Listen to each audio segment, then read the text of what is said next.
Hello everyone, and welcome back to another adventure in electronics, robotics, and communication systems. By now, I'm pretty sure that you're already familiar with the new chatbot recently announced by OpenAI, and this is of course ChatGPT. Even if this is outside your field of study, you definitely don't want to sleep on this. And to see why, on my official website, which I've got up on the screen, you can see a list of 7 questions I asked this chatbot early on that I think are going to show off just how flexible it is. Now, I hope this is obvious, but the technology is going to have a lot of limitations. It's not clear exactly what data this model was trained on, and it can give you answers that are misleading, biased, or just outright wrong. So, as always, use your critical thinking, and avoid depending on this for any type of planning or final decision making. It's pretty apparent from other videos that this can generate source code in various languages. I'm going to try one that's a little bit more hardware specific, and the question is, can you write a program in the C language that can blink an LED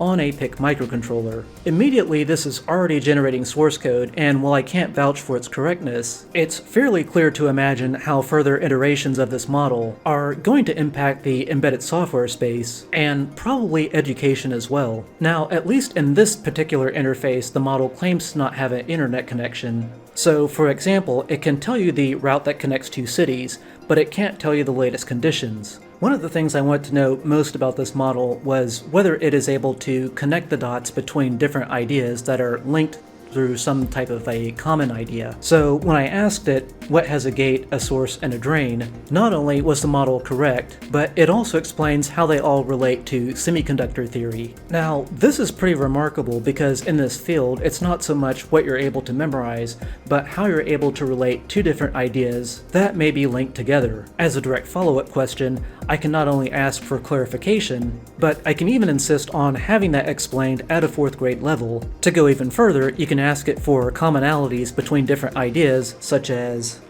what do the years 2000, 2004, 2008, and 2012 have in common? And immediately it's able to suss out different commonalities. If you've seen my full text in the link in the description, you'll know that this reply on screen right now is actually much shorter than the one I got originally. So this does show that there's going to be some variability in the responses, and for obvious reasons there are going to be some upper limits on what you might call the completeness of any given response. For this exact question, all 4 years were actually Olympiad years, and I'm confident there's some type of configuration that could probably generate that as part of the response. Interestingly, I did ask it which microcontroller series was better overall, PIC or AVR, and this led to it saying that AVR stands for Advanced Virtual RISC, which I had actually never heard of before. If you get a response that sounds dubious, my recommendation is to at least ask where it's getting its information from. It's fair, and it's what I would have asked an actual person if we were standing face to face. The most impressive feat I saw it pull off that first night was actually related to an American riddle, what has 2 sides and 1,000 ribs. Surprisingly, it not only came up with an answer, but this was actually not the interpretation I was familiar with. After briefly reading some of the white papers on the official site, in my opinion, there's no real indication that this model is good with working with metaphors or double entendre, so it's entirely possible that its training data simply included a spoiler. And by the way, the answer I expected was a railroad, having 2 sides, and a auspiciously large number of ties. To summarize it, and this is just my opinion as somebody fairly new to the field, the current model is not only very effective at using natural language, but it's also good for identifying salient information out of the actual training data. In other words, it knows how to get to the point and summarize. Now, this isn't to try and turn this into some type of a commercial for OpenAI. This development is actually very troubling on a lot of fronts, and I'm not just talking about cheating and plagiarism. On the training side, I have to wonder what's the risk of public or private entities skewing the model towards self-serving behaviors, such as endorsing certain companies,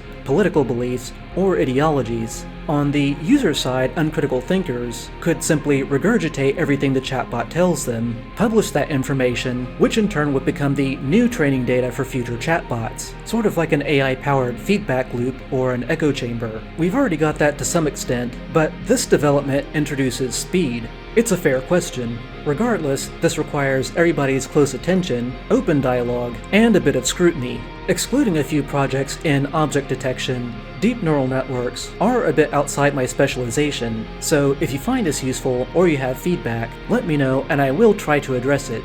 My question of the top 3 AI books of the year is still unanswered, so if you have a recommendation, I'm curious to learn what it is. Stay posted for the next one, and as always, have a great day.